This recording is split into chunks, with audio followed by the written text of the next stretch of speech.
Abra sua Bíblia, amado e amada, queridão, queridona, no Salmo de número 29. Quero agradecer a você que nos visita nessa noite, você que está acompanhando a gente pela transmissão online. E você que já está com a gente há algum tempo, sabe que temos meditado aqui nos Salmos. Nosso desafio é irmos até o Salmo de número 41. E depois vamos parar para uma outra série. Este é o primeiro livro. O livro de Salmos é dividido em 5 livros. Então, teve algumas quintas-feiras eu fui até o de número 21. E desde o ano passado a gente está continuando aí essa nossa série. A maioria dos salmos do primeiro livro são compostos por Davi, foram compostos por Davi, nos mais variados contextos de vida daquele rei. Mas um princípio que eu tenho ensinado aqui é de que você precisa apontar sempre para o rei que viria após Davi. Davi, de certo modo, está aqui lançando fundamentos para a fé de Israel num novo rei. Num rei que viria de sua descendência, alguém que seria chamado filho de Davi e que reinaria para sempre. Tá? Por isso que grande parte dos salmos eu tenho enfatizado essa figura do rei. Então nós já vimos o Senhor como pastor, o brado do rei, é o Salmo 22, o rei como pastor, o Salmo 23, e por aí vai. E agora então você vai identificar por que a voz do rei, o Salmo de número 29. Acompanhe comigo aí a leitura, por favor, na sua Bíblia. Tributai ao Senhor, seres angelicais, tributai glória e força ao Senhor. Tributai ao Senhor a glória devida ao seu nome. Adorai o Senhor na beleza da santidade. Ouve-se a voz do Senhor sobre as águas. O Deus da glória troveja. O Senhor está sobre as muitas águas. A voz do Senhor é poderosa.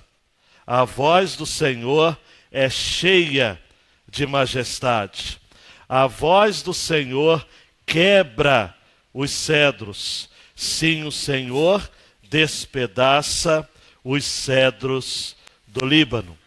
Ele faz o Líbano saltar como bezerro e Sirion como um garrote selvagem. A voz do Senhor lança chamas de fogo. A voz do Senhor faz tremer o deserto. O Senhor faz tremer o deserto de Cádiz. A voz do Senhor derruba os carvalhos e desnuda as florestas. E no seu templo todos dizem glória. O Senhor está entronizado sobre o dilúvio. O Senhor se assenta como rei para sempre. O Senhor dá força ao seu povo. O Senhor abençoa seu povo com paz. Vamos orar mais uma vez? Sempre é bom para a gente acalmar o nosso coração e vencer as distrações para ouvirmos aquilo que Deus quer compartilhar. Deus, fale ao nosso coração nesta noite mais uma vez. Este salmo é tão impactante. Eu fui tão tocado por ele. Tenho certeza absoluta. E meus irmãos igualmente serão também. Toque ao nosso coração e nos fale: ó Rei, ó Jesus, em seu nome que oramos. Amém e amém. Duda, antes de você apresentar a grande ideia desta passagem, só antes aqui, quando eu pensei nessa temática, a voz do rei, eu me lembrei de um filme chamado O Discurso do Rei. Na verdade, foi um contraponto que eu fiz. Rapidamente, o filme fala da história real do rei inglês chamado George VI. Na verdade, o nome dele era Príncipe Albert, antes de assomar ao trono. E para quem não sabe, esse George VI é o pai da Elizabeth II, que é a atual monarca do trono inglês. Esse cidadão teve uma característica na sua vida muito peculiar e bastante comum em nosso meio. Ele era gago. E vocês imaginam, por exemplo, alguém que estava em pleno contexto de iminência de uma guerra, não é? Idos ali dos anos 40, finalzinho dos anos 30, para ser mais preciso. Hitler assomando poder na Alemanha com uma oratória impecável, arrebatava multidões.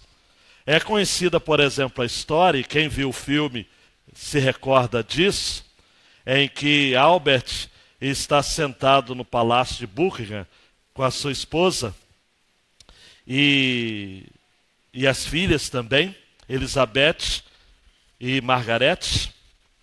E ao aparecer na tela o ditador Adolf Hitler, num dos seus discursos inflamados, uma das meninas, não sabemos qual, disse para o pai: o que ele está dizendo? E George teria dito: não sei, mas é algo muito bem dito. Passou o tempo, amados, e era necessidade que Albert falasse ao país, uma vez seu irmão mais velho havia abdicado do trono para se casar com uma americana. E ele era de fato muito gago.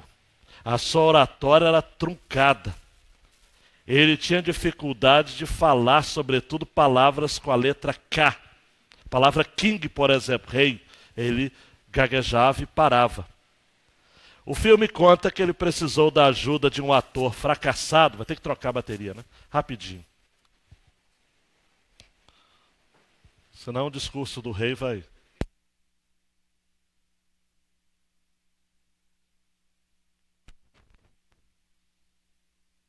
E ele precisou então recorrer à ajuda a um ator chamado Lionel Locke, profundo conhecedor do aparelho da fala humana e da respiração. E para quem não sabe, talvez tenha alguns gagos aqui, cura-se a gagueira aprendendo a respirar corretamente. O filme termina com um grande discurso de agora George VI conclamando a Inglaterra para a entrada na Segunda Guerra. Nós estamos diante, amados, de um salmo que fala da voz do rei. Um discurso inflamado de alguém que é imponente, de alguém que sabe se movimentar perfeitamente entre o céu e a terra. Por isso que, se você é atento, o salmo começa no céu e termina na terra. Começa falando de seres angelicais e termina falando da igreja, o povo de Israel. É um salmo que se movimenta pelo caminho da tempestade, pelo trovão. Então acompanhe com o texto novamente para a gente estar trabalhando aqui com a estrutura desse valioso salmo.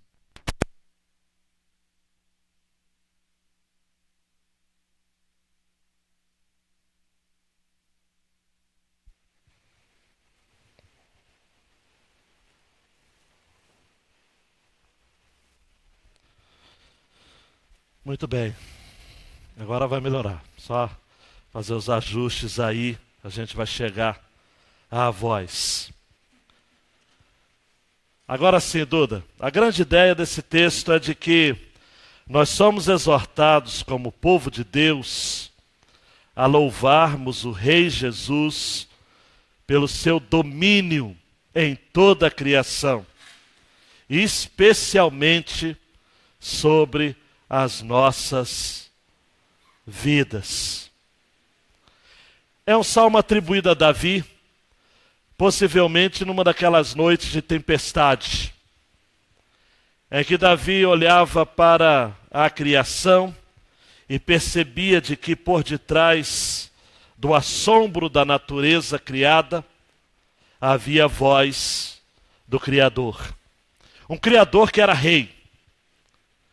E ele então se aproveita dessa situação para traçar paralelos entre a adoração que prestamos a este rei, versos 1 e 2, a voz desse rei, especificamente com destaques nos versos 3 a 9, e a necessidade que temos como povo de Israel, como povo de Deus, de honrar esse rei. Honrar este rei. Por isso que o resumo é esse. É uma exortação para que, como povo de Deus, aprendamos a louvar este rei pelo seu domínio em toda a criação, especialmente pelo seu domínio em relação às nossas vidas. A primeira porção do dia, adore o rei. Versículos 1 e 2.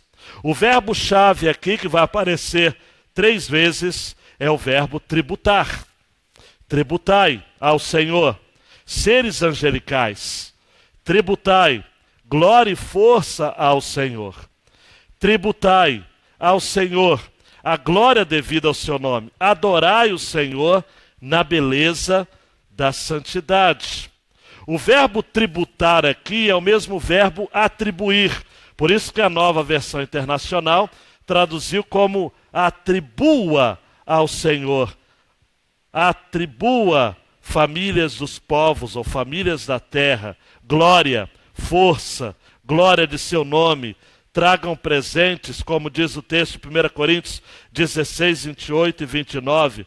Tributai ao Senhor, ó famílias dos povos, tributai ao Senhor glória e força.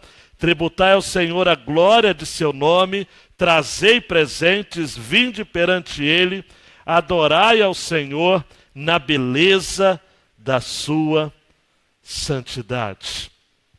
Essa figura de seres angelicais aqui é traduzido, por exemplo, como filhos de Deus, pela Revista e Atualizada. Seres celestiais, anjos. Davi aqui está dizendo o seguinte, olha, para humilhar os poderosos deste mundo, Deus convoca os anjos para lhe prestarem a adoração. Tem muita gente neste mundo, amados e amadas, pensando que é alguma coisa, pensando que tem direito de alguma coisa.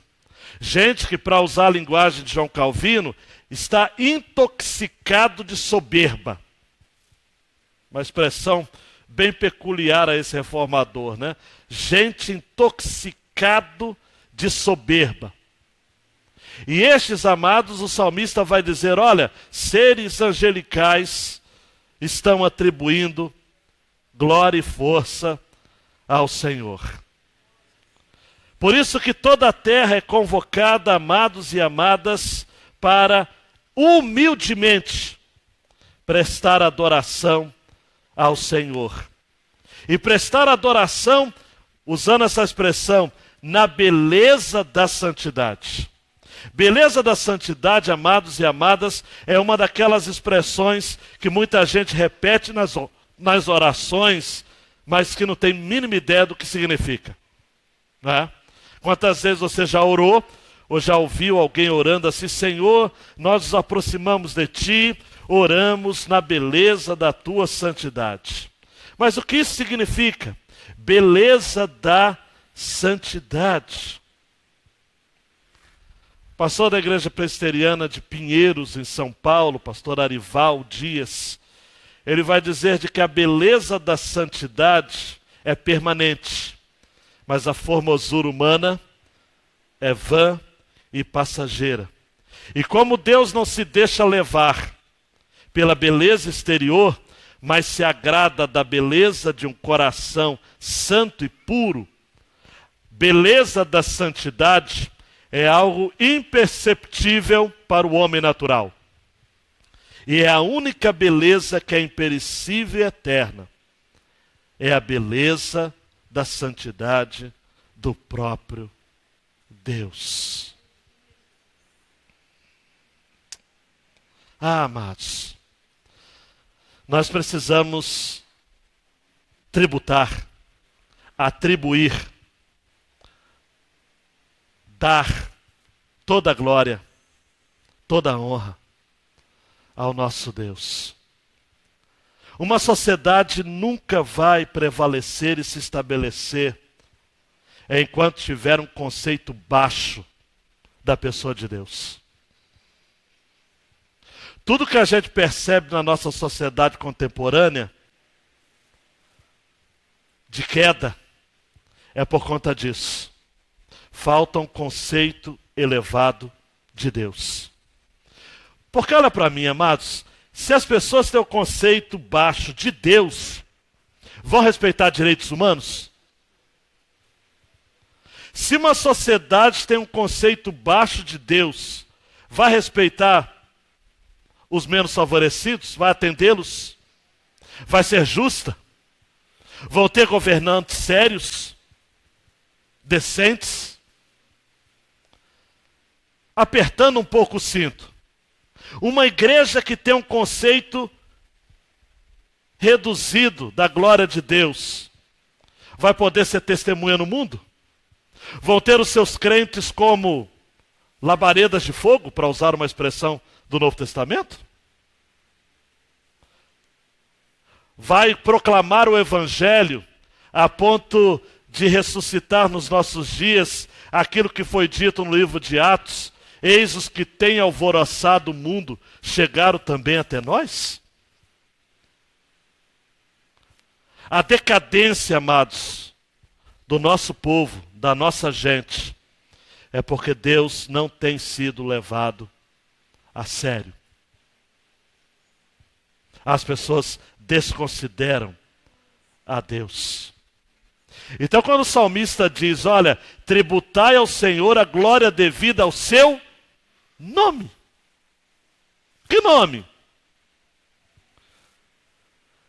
Não quero ser chato, mas a palavra nome no hebraico é Shem, que significa reputação, fama, mas sobretudo significa memorial. Nome, no pensamento bíblico, é memorial, é monumento. Glória devida ao seu nome. E nome aqui está no singular. É a mesma expressão de Êxodo 27. Não tomarás o nome do teu Deus em vão. Esse nome no hebraico Iavé, Senhor, que é traduzido aqui, é o nome que substitui os outros. Elohim, El Elyon, El Shaddai, substitui todos os outros. É o nome mais sagrado entre os judeus. É o nome incomunicável, impronunciável. A dificuldade que a gente tem até de falar que é Iavé é porque, na verdade, só tem consoantes. As vogais foram adicionadas mais tarde. Iavé é o Deus imutável, é o Deus da aliança, É o Deus de Abraão, de Isaac, de Jacó. É o Deus pactual. É o nome exclusivo de Deus. É o nome próprio de Deus. É o nome que o salmista no Salmo 115 fala: não a nós, Senhor, não a nós, mas ao teu nome dá glória. Adore o rei, mas adore nos termos do rei. Deus quer ser adorado nos seus termos. Deus quer ser adorado em sua grandeza. Eu não quero ficar repetindo gestuais orientais. Algumas igrejas estão fazendo isso. Mas, por exemplo, no Oriente, as pessoas tiram as sandálias dos pés quando vão ler as Escrituras. Para pronunciar o nome de Deus, amados. Ao longo da história, os homens têm tremido e temido. Mas nós vivemos uma sociedade que descarta Deus, que banaliza o sagrado, que vulgariza o culto, que prostitui a adoração. Ah, pastor, mas é isso. Então, tributar ao Senhor significa dar a honra, dar a glória, estimar, dar de fato a Deus aquilo que lhe pertence. E me perdoe a franqueza, ou Deus tem todo o seu respeito, toda a sua consideração, ou você pensa que está enganando a quem?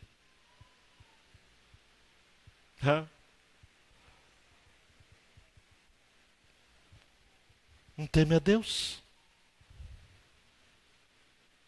Lembro-me de Davi, quando o Senhor perguntou, depois de dar uma chamada nele, que ele havia contado o povo e Deus havia proibido isso.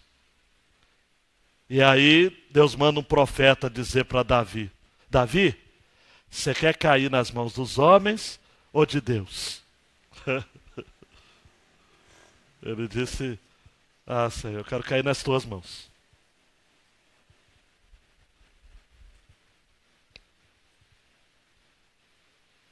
Em outras palavras, Davi pensou: eu conheço o Senhor. Eu sei que o Senhor é pleno de misericórdia. Tu tens glória e graça. Usando uma mensagem, Davi não sabia disso porque Isaías veio depois, né? Tu habitas a eternidade, mas também está com contrito de espírito. Tu estás nos trovões e nas tempestades, mas tu estás também na paz do coração, quando a gente enfrenta os nossos medos. Esse é Deus. Qual o tamanho do seu Deus? O tamanho de consideração que você dá a Ele.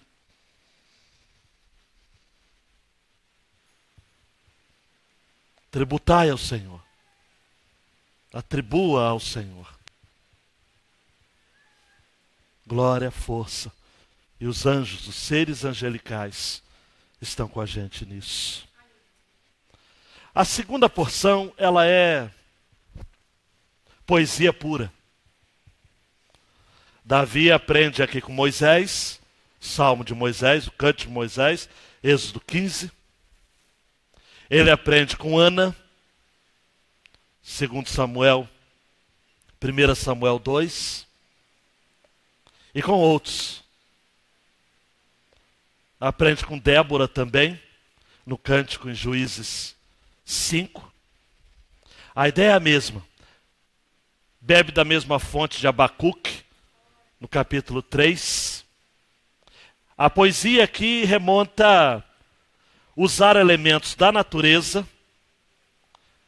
Eu não vou entrar em detalhes, porque só entende esse contexto aqui quem é de Israel. Não adianta eu tentar explicar, só se eu fosse parafrasear. E eu vou tentar fazer usando a criatividade e inteligência do Eugene Peterson. Mas, atente ao texto. Versículo 3. Ouve-se a voz do Senhor sobre as águas. Davi está pensando aqui em chuvas que trazem junto de si inundações. Voz sobre as águas. O Deus da glória troveja. Ele pensou nos trovões. No interior do país, amados, e quando éramos crianças, quando trovejava, as crianças eram obrigadas a ficar quietinhas. Eu sou do tempo, começou a trovejar, né? Eu sou do tempo, né? Mas quando eu era criança, a minha mãe falava, psiu. Eram 4 lá em casa, 4 barrigudinhos. Um ia para debaixo da mesa, outro ia para o quarto, outro tinha que se virar. Não podia ficar fazendo algazarra em casa quando trovejava. Porque o trovão era considerado o quê? A voz de Deus. Talvez seja oriunda dessa tradição aqui. A voz do Senhor, o Deus da glória, troveja. O Senhor está sobre as muitas águas. Olha o paralelismo hebraico, né? Chamado paralelismo progressivo. Uma linha aumenta a outra. Em uma linha, ouve-se a voz do Senhor sobre as águas. A segunda linha, o Deus da glória troveja. O paralelismo é assim. A terceira linha, o Senhor está sobre as muitas águas. Isso é uma característica da poesia hebraica, chamada paralelismo. Versículo 4. A voz do Senhor é poderosa. A voz do Senhor, também um paralelismo, é cheia de majestade. Quando Deus está falando, amados, agora voltou o som, né? Até falei da voz do Senhor, está começando a voltar. A voz do Senhor é poderosa, cheia de majestade. Há um verso que diz, cale-se diante dele toda a terra. O Senhor está falando. O Senhor está para falar. Amados, olha para mim, quando o Senhor abre a boca para falar, Ele não apresenta proposta, Ele estabelece ultimatos.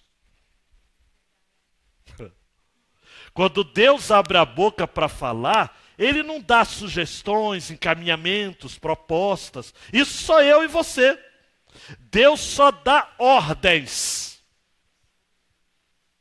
É assim e pronto. E se você pergunta por quê Deus fala, nada. É para você fazer aquilo que Ele está falando. Deus não tem explicações. Deus não é obrigado a dar explicações para ninguém, é? Deus me explica, eu quero saber. Deus não, nada. Deus vai falar, eu sou Deus. A voz do Senhor é poderosa. A voz do Senhor é cheia de majestade, amados. A voz do rei. Ele faz o Líbano, a voz do Senhor quebra os cedros. Sim, o Senhor despedaça os cedros do Líbano. O Líbano famoso por cedros, aquelas de onde se tirava a madeira para a construção de palácios reais. Aqui o salmista fala o seguinte, a voz do Senhor já quebra os cedros, não precisa de mais nada. Ele faz o Líbano saltar como um bezerro e Sirion como um garrote selvagem. Não dá nem para entender isso daqui, amados. Senão, dizendo o seguinte, Deus, quando o Senhor quer fazer alguma coisa, o Senhor faz. O Senhor faz. O Senhor não manda fazer, o Senhor faz. Deus criou, amados, tudo que nós vemos com o poder da sua palavra. Tudo Ele fez por conta da sua palavra. Disse Deus, é assim e é assim.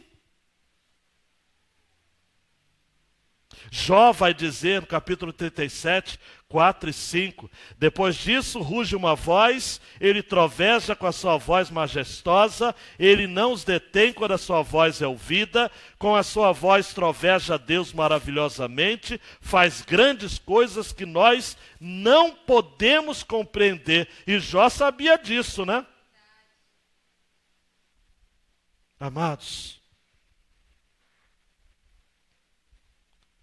Davi começa descrevendo a ira de Deus com seu poder majestoso em meio à tempestade sobre o mar Mediterrâneo.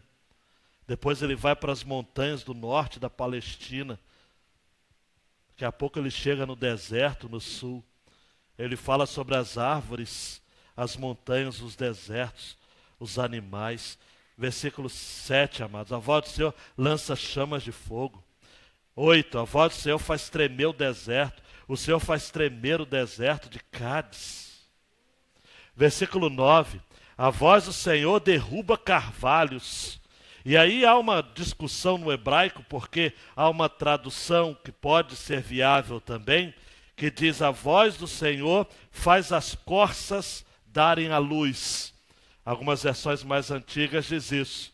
E aí eu vou repetir aquilo que eu li. Não sou do campo da biologia, mas é dito por alguns naturalistas de que as corças têm dificuldade de parir os seus filhotes. Por isso, essa ideia no texto faz as corças darem a luz.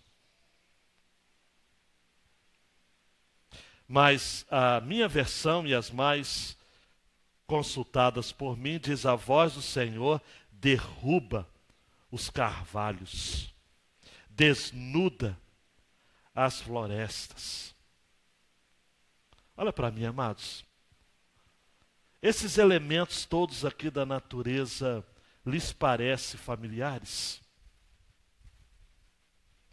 É a voz do Senhor que faz com que haja altercações na natureza criada. É o Criador que faz o que quer com a criação. E aí o salmista termina dizendo: e no seu templo todos dizem glória. Aí termina.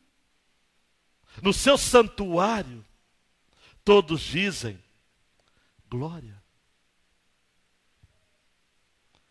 Você segura na cadeira agora que vai ficar mais fácil você entender pela paráfrase de Eugene Peterson, né? O Eterno troveja sobre as águas. Com o brilho de sua face, ele troveja. O Eterno sobrevoa as águas abundantes. O trovão estrondoso do Eterno, o trovão sinfônico do Eterno, o trovão do Eterno esmaga os cedros. O Eterno derruba os cedros do norte. As cordilheiras saltam como potros na primavera. As altas cadeias de montanhas pulam como cabritinhos selvagens. O trovão do Eterno gospe fogo. O Eterno troveja. O deserto estremece. Ele faz o deserto de Cádiz estremecer. O trovão do Eterno faz os carvalhos dançar com rodopios. A voz do Eterno faz despir os galhos. Nós caímos de joelhos e gritamos glória. É a voz do Senhor, amados. Eu não posso deixar de me lembrar da criação de Nárnia, retratada por C.S. Lewis, quando pela voz de Aslan, todas as coisas são criadas. Se não me engano, está no Sobrinho do Mago. A criação de Nárnia, com a voz de Aslan, o canto de Aslan. O hebraico, amados, voz e canto é a mesma palavra. Então tem gente que fala o seguinte: mas a criação foi uma voz de Deus. Mas também pode dizer que foi um canto. É possível. É possível. A voz do Senhor.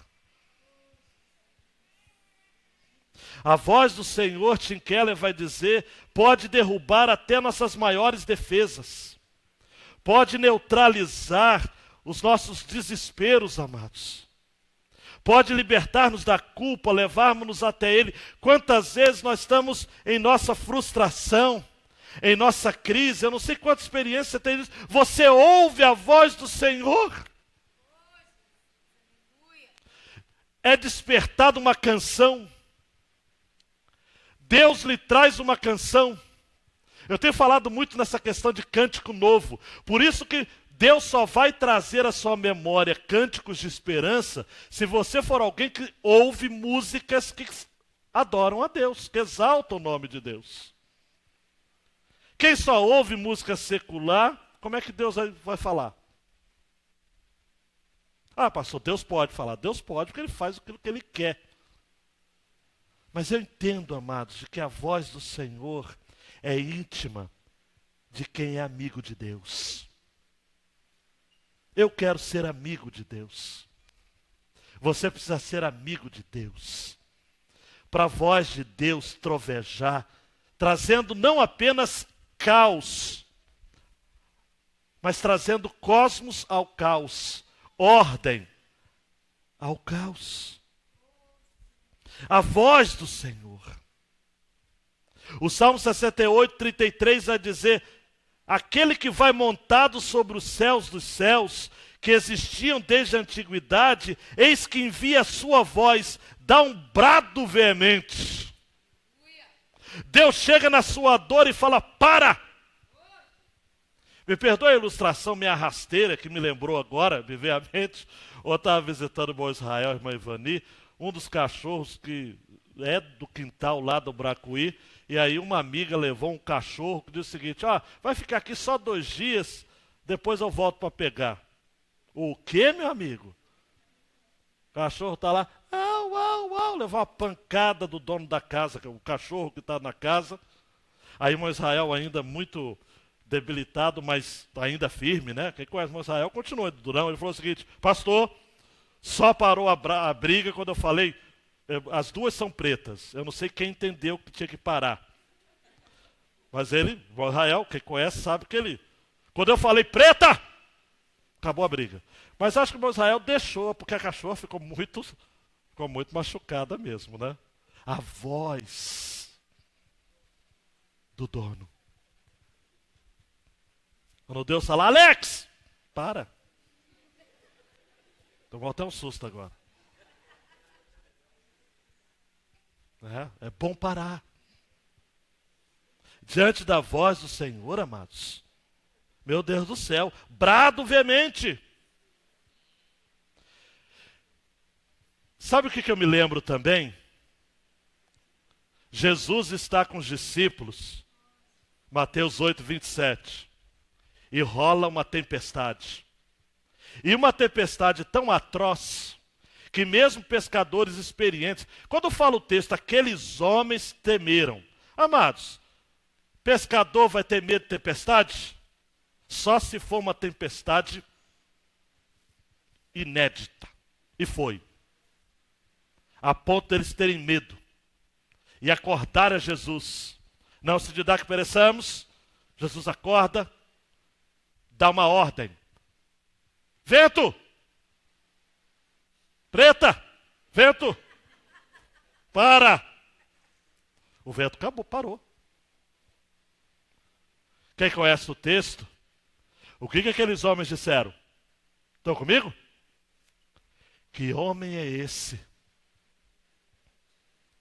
que até os ventos e o mar lhe obedecem?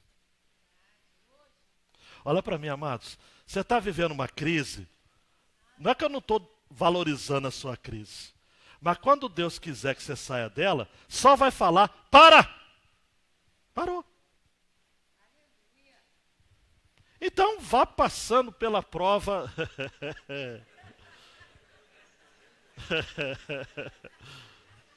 Ah, Jesus. Ah, meu amigo. Porque quando Deus fala... Por isso que o texto termina dizendo o seguinte: todos no templo dizem glória. Não é assim? Templo aqui não é templo, é santuário. E também não é um lugar invisível, é um tabernáculo.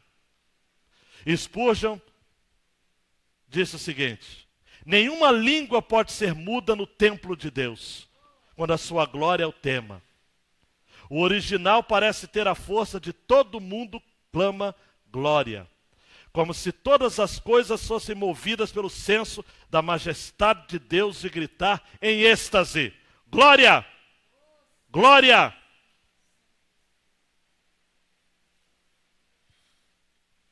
Salmo 33, 8. Tema toda a terra ao Senhor, temam-no todos os moradores do mundo. Aí eu tenho que ler o 9, né? 33, 9. Porque falou e foi feito, mandou e logo apareceu.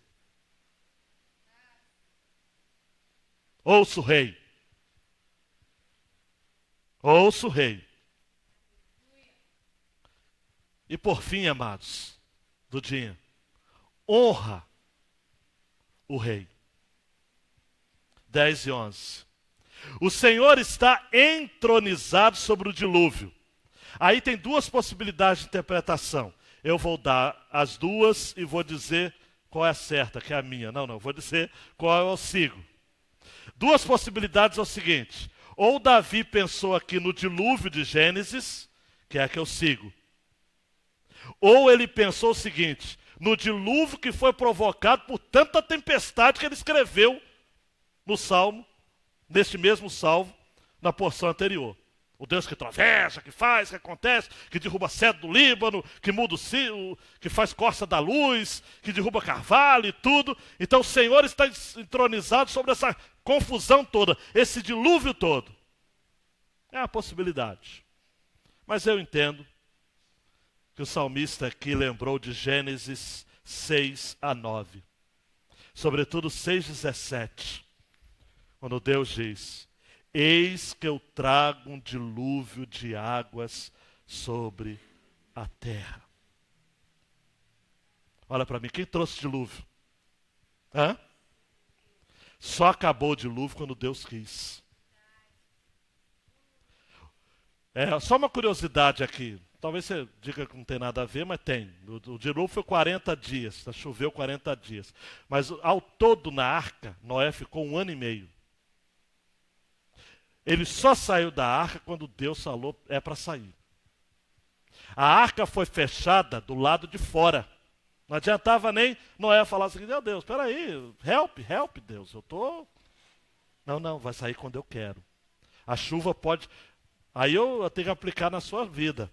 A chuva pode ter acabado na sua vida, o dilúvio pode ter passado, mas você só vai sair quando Deus mandar. Não adianta, não é do jeito que você quer. Ou nós estamos vivendo um tempo, amados, me perdoe reforçar esse primeiro ponto, e que as pessoas querem mandar em Deus. Eu vejo algumas orações que eu fico com medo até. Deus! Faça! Não, ele se assenta. Amados, repita comigo: o Senhor está entronizado. Olha para mim, ele está sentado no trono, amados. O trono é de Deus. Aparece 42 vezes a palavra trono no livro de Apocalipse. Quem esteve na quinta lembrou. Quantas vezes é relacionado ao trono de Deus? De 42 vezes.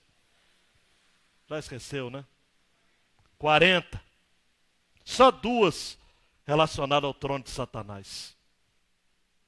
Quem reina? O trono está ocupado ou não está? Isso. Deus está no trono, amados. Deus manda dizer para você: eu que estou no controle da situação, cara. Não são as bolsas de negócios, não, de valores. Dólar vai subir até quando eu quero. Se eu quero que descer, vai descer. Eu falo: desça. Ele se assenta como rei. Salmo 29, 10 vai dizer: o Senhor comanda as águas da inundação. O Senhor governa como rei para sempre. Agora, tem um porém. Versículo 11 para terminar. O Senhor dá força ao seu povo. O Senhor governa ou abençoa o seu povo com paz. 2 menções da expressão seu povo. Deus governa sobre o mundo, mas de maneira peculiar em favor do seu povo. Você está comigo? Por isso que eu falo o seguinte, vou criar não uma polêmica, mas uma situação na sua cabeça aí. Deus é rei sobre toda a terra, mas não da mesma forma. Não exercendo a mesma expressão de poder. Porque para o povo eleito, o seu reinado é distinto, é peculiar. Porque nós somos povo dele, ovelhas do seu rebanho, propriedade exclusiva dele. Tem um quê de diferença? Você vai dizer, mas pastor, me explica a diferença. Não sei, é diferente. Ele dá força ao seu povo. Você precisa de força? Então se assenta, se apega aí na cadeira. Isaías 40, 29 a 31. Você segura firme mesmo. Ele dá força ao cansado. Ele multiplica as forças aos que não têm nenhum vigor. Os jovens se cansarão e se fatigarão, e os moços certamente cairão. Mas os que esperam no Senhor renovarão as forças, subirão com asas, como águias, correrão e não se cansarão, caminharão e não se fatigarão. Os que esperam no Senhor. Ele dá força. E o Senhor abençoa o seu povo com paz, com shalom. Paz é tranquilidade, serenidade, em meio ao caos. O mundo está mas você está ali. Se paz a mais doce eu puder desfrutar, se dor a mais forte sofrer, ó certo eu estou, apesar de aflições, que feliz com Jesus sempre sou. E eu disse para os homens aqui que a tradução do inglês melhor para feliz seria paz. E nós até cantamos na classe dos homens, né? A métrica deu certinho, né? Se você souber, canta de novo para ver se dá certo, né? Tenho paz em Jesus, tenho paz em Jesus, meu Senhor. Tenho paz. O salmo termina com paz. Começa com o céu aberto, tributai ao Senhor, ó seres celestiais. Termina, o Senhor abençoa o seu povo com paz. Algumas aplicações aí, para a gente ir para casa, mas antes refletir e aplicar para a nossa vida. E sobretudo questionar, amados, a nós mesmos. Se de fato nós estamos cientes disso, né? Primeiro, nós temos de lidar com o assombro pela grandeza de Deus. Nós não cremos em um Deus subalterno. O nosso Deus é um Deus que possui glória e força. O Salmo 68, 34 diz: atribuí a Deus fortaleza. A sua excelência está sobre Israel, e a sua fortaleza nas mais altas nuvens. Amados, no dia que você perder o assombro pela grandeza de Deus, você vai perder absolutamente tudo o que eu poderia lhe ministrar sobre adoração. Adoração é estar estupefato, é estar assombrado, é se sentir pequeno. Se você está diante de Deus e não se sente um caco, um pequeno, você não esteve diante de Deus. Você esteve diante de um falso Deus, de um Deus criado à sua imagem e semelhança, a sua imagem e semelhança. O nosso Deus não é manipulável, o nosso Deus não é um Deus pré-montado, o nosso Deus não é um Deus bonequinho. O nosso Deus não é uma Barbie. O nosso Deus é o Criador. O nosso Deus é o Deus que desconcerta-nos. É um Deus que desajusta-nos. É um Deus que nos quebra. É um Deus que causa confusões. O nosso Deus é o Deus do coronavírus. É o Deus da morte. É o Deus da vida. É esse Deus, é o Deus que a gente serve. É o Deus que cria o bem, cria o mal. É o Deus do dia, é o Deus da noite. É o Deus que é perto, é o Deus que é longe. É o Deus que não pode ser guardado nas nossas caixinhas teológicas. É o Deus que não cabe na nossa denominação. Conheci um pastor já falecido que ele orava ao Deus de Abraão, ao Deus de Isaac, ao Deus de Jacó, ao Deus dos batistas. Não, não é. Os batistas são de Deus, mas Deus não é dos batistas. Não cabe, amados. O Deus não cabe na nossa concepçãozinha de vida. Tem gente que olha e fala assim, Deus não pode fazer isso. Pode. Deus não faria isso. Faz o que Ele quer. E a gente tem que dizer ainda, glória. Como disse Jó, Deus deu, Deus tirou, bendito seja o nome do Senhor. É duro, amados. Tem gente que fala, mas pastor, Deus que matou. Não. Deus.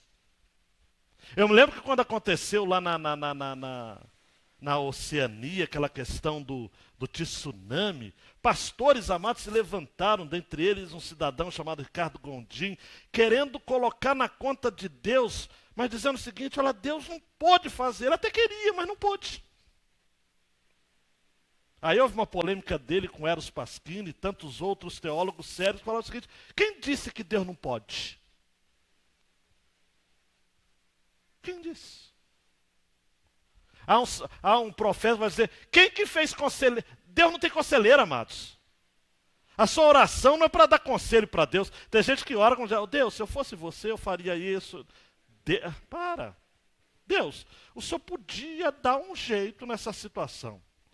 Modéstia à parte, me perdoe. Permita-me entrar em tua presença para dizer como o Senhor deve ser Deus. Amado, não, para. Ninguém consegue dar ordem, explicar Deus, definir Deus. Eu acho legal nos concílios de teologia dos pastores, a gente pergunta, né, garbosamente para o candidato, quem é Deus? E a gente quer uma resposta, né? Quem é Deus? Deus é. Teve um coach desse que inventou uma história, inventou uma frase famosa aí chamando Deus não existe, Deus é. O que significa isso? Nada. Ele é, amados. Ele existe porque Ele é. Dudinha, ao contrário das vozes dos homens, a voz do Senhor é poderosa. Muitos são os discursos que ouvimos das nossas autoridades, alguns destes desprezíveis. Mas dos lábios do Senhor sai toda ordenação em meio ao caos humano. A ponto do salmista no Salmo 89, 6 dizer, pois quem no céu se pode igualar ao Senhor? Quem entre os filhos dos poderosos pode ser semelhante ao Senhor? Versículo 7. Deus é muito formidável na Assembleia dos Santos e para ser reverenciado por todos os que o cercam. Amados, olha para mim. A voz dos homens, ela vai ficar por aí. Essa mensagem, quem vai se lembrar? Amanhã você já esqueceu de tudo. Hoje mesmo vai chegar em casa, vai comemorar a vitória do Flamengo, vai esquecer de tudo. Mas, amados, a voz do Senhor, ela é poderosa. Ela martela. Ela martela. Quer ver? Lembro-me dos discípulos de Emaús em Lucas 24. Sem se apresentarem para aqueles discípulos, Jesus se posta junto deles e começa a conversar com eles. Por que vocês estão tristes? E aí eles, pô, você veio de onde? Veio de Marte? Você veio de Deus, cara? Você parece que é filho de Deus, veio do céu, pô. Você não sabe o que está acontecendo em Jerusalém? Está todo mundo triste? Não, não sei, mas conta, conversa e tal. E Jesus, então, começando pela lei, pelos salmos, profetas, falou de Cristo e tal. Aí depois, no partir do pão, Jesus se apresenta e some. E aí eles ficam olhando um para o outro com cara de bocó mesmo, né? Assim, caramba. Aí um deles fala o seguinte: será que não é por conta disso que nos ardia o coração quando ele nos falava? Nos ardia o coração. Mais um clique do dia. O Senhor deve ser adorado em seus próprios termos. Logo, não podemos lidar com o culto a Deus de um modo ameninado ou irreverente. Nosso Deus merece ser louvado. Se não conhece essa palavra, conheça agora.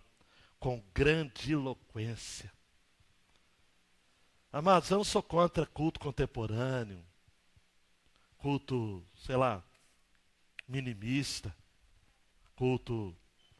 Eu só acho que diante de Deus, nós temos que louvá-lo com um senso de respeito e reverência. Por isso que eu usei a expressão grandiloquência. Em 2 Crônicas 20, quando Josafá liderou o povo em adoração, ele liderou, amados, reconhecendo, versículo 21, e aconselhou-se com o povo e ordenou cantores para o Senhor que louvassem a majestade santa.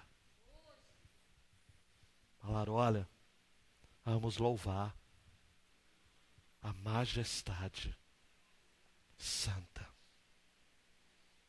Mais um. Quando Deus quer humilhar os poderosos da terra, Ele apenas mostra um naco de sua glória. Ele está sentado no trono. Ele é rei para sempre. Salmo 145, 13 vai dizer: o teu reino é um reino eterno. O seu domínio dura em todas as gerações. E por fim, é o clímax de tudo isso.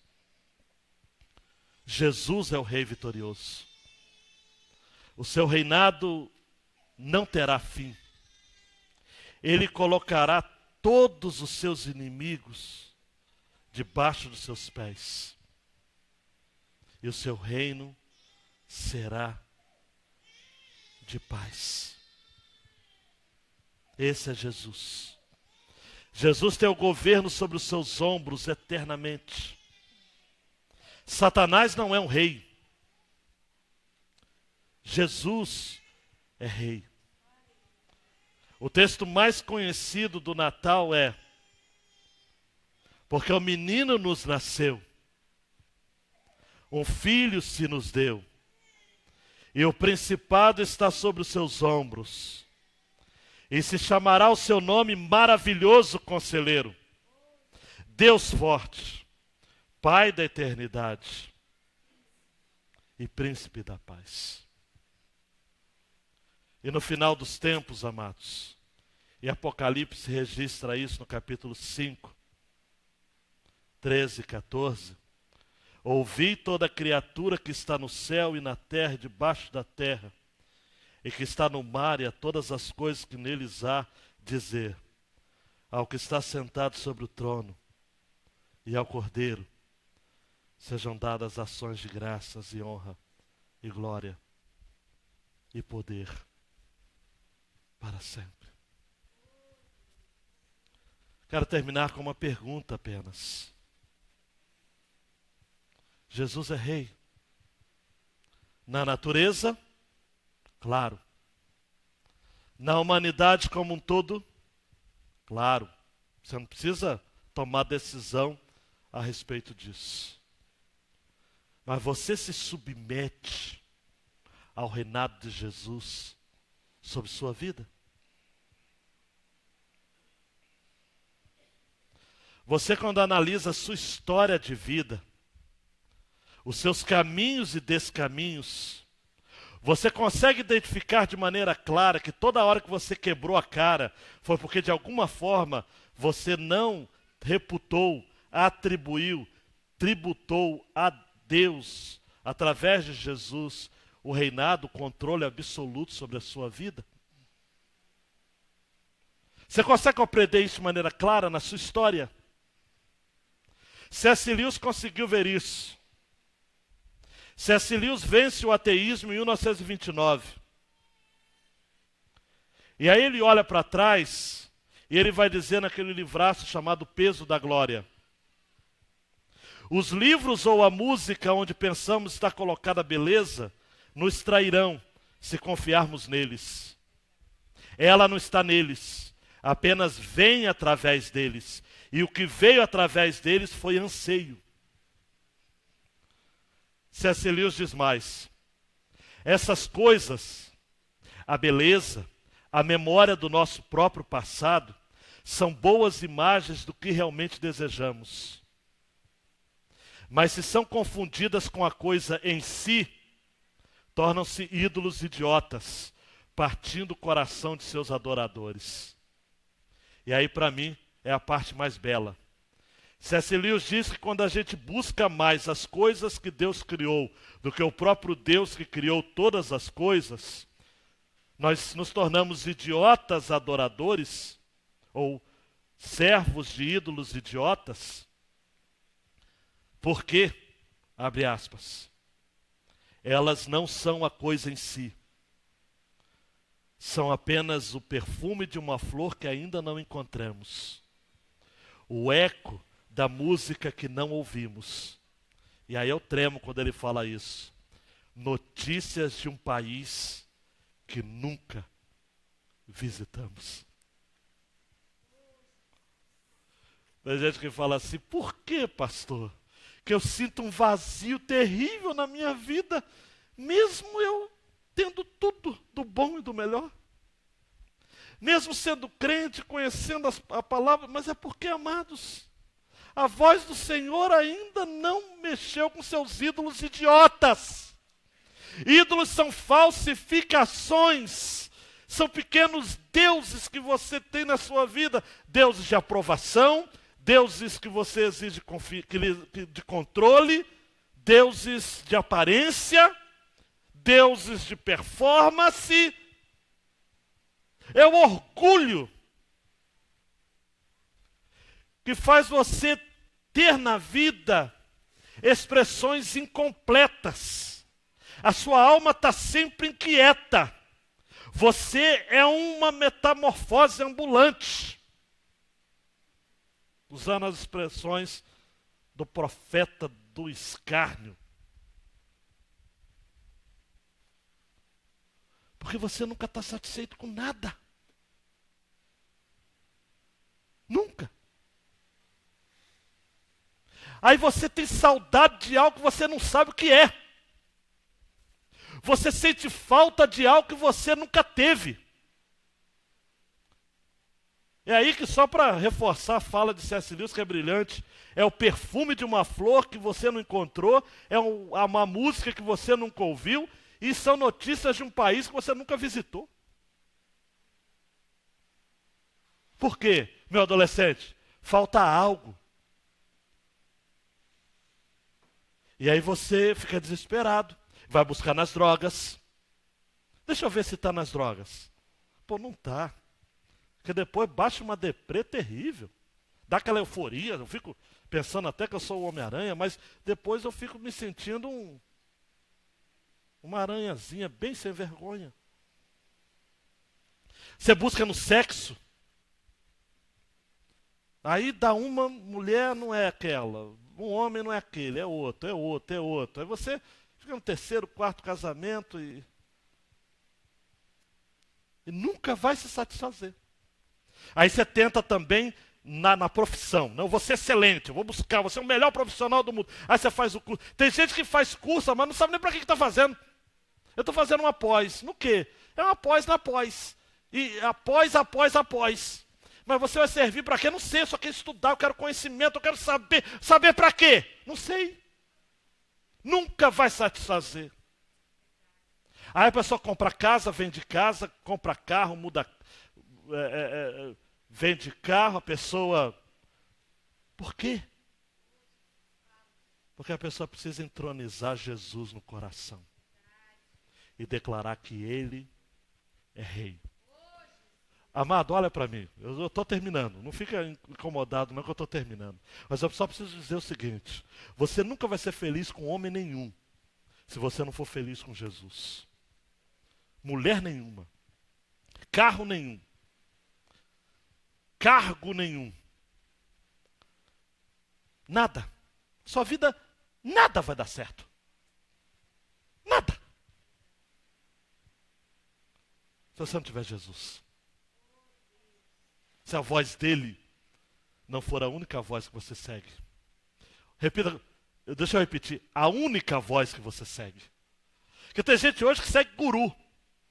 É o coach, é o guru, é o personal prophet. Profeta personal. Cada um tem. Eu gosto da irmã Maria, porque ela ora. E ela fala mesmo de Deus, pastor. Eu vou te falar uma coisa, eu até leio a Bíblia, mas quando aquela irmã fala, para com isso. É a irmã Maria, irmã Berenice, irmã, o homem que ora. Eu recebi uma propaganda de um culto, vai ter o homem que tem o raio-x de Deus.